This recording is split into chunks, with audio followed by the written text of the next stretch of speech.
బాందే తప్పు. నాకు మస్తు కోపం వస్తుంది. ఏమైంది?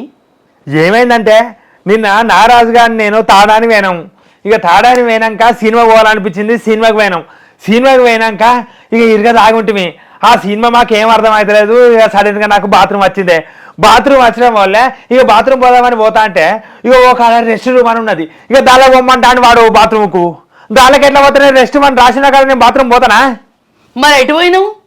మరి ఎటు పోయినామంటే అక్కడ రెస్ట్ రూమ్ అని రాసి ఉన్నది. రెస్ట్ రూమ్ అని రాసి ఉన్నప్పుడు నాకు ఇంగ్లీష్ రాదనుకుంటాను వాడు. నేను చదువుకోలేదు అనుకుంటాడు.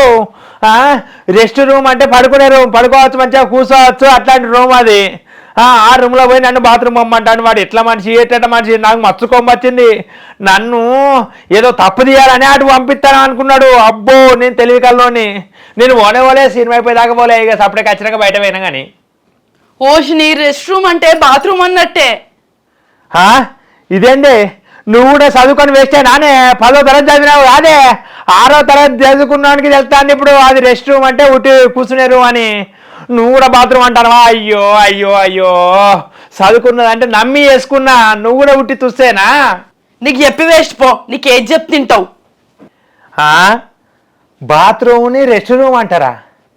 ఇదేంద్ర లొల్లు నీ లొల్లి పాడువాడు.